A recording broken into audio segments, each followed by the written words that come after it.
भविष्य में क्या होने वाला है, क्या हम करेंगे, क्या होगा, इस उलझन में पड़े रहते हैं। पर इसमें जब हम ध्यान में जाते हैं तो वो उलझने हमारे समाप्त हो जाते हैं। अब वह समाप्त कैसे होगा?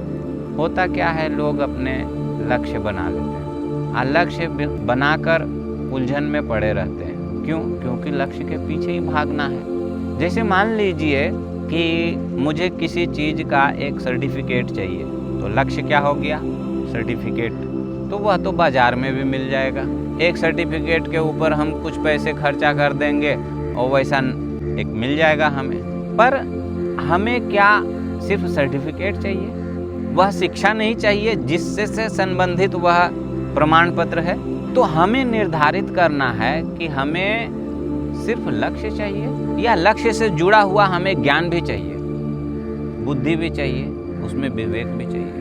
तो क्या चाहिए? तो इस चीज का हमें पता करना है। तो यह कैसे पता चलेगा?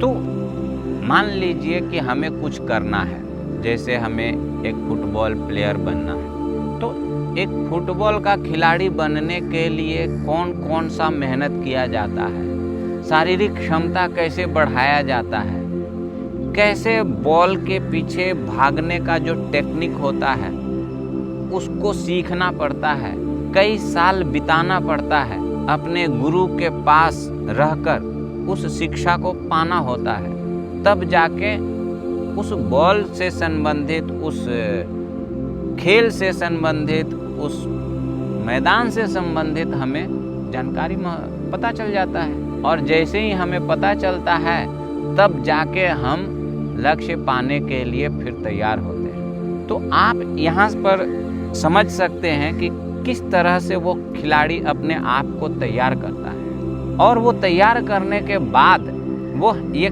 खिलाड़ी बनता है। तो इस जो प्रोसेस है इसी को पकड़ना होता है। तो जैसे ही हमें कुछ प्राप्त करना है, हमने भविष्य में निर्धारित कर दिया कि यह चीज़ हमें चाहिए, तो इस क्रिया को पकड़ना है, ना कि हमें लक्ष्य के पीछे भागना है।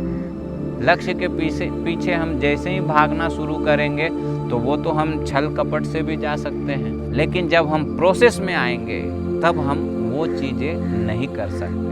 अब यहाँ पे हम घूस दे के वहाँ पहुँच तो जाएंगे, लेकिन हमने वो क्रिया नहीं किया, वो मेहनत नहीं किया, तो वो चीज़ पा लेने के बाद भी हमें उस चीज़ की खुशी नहीं मिलेगा। उस चीज़ में जो हमारा मेहनत होना चाहिए वो नहीं होगा। तो हमें उस क्रिया को पकड़ना है जो लक्ष्य को प्राप्त कराने में मदद करता है।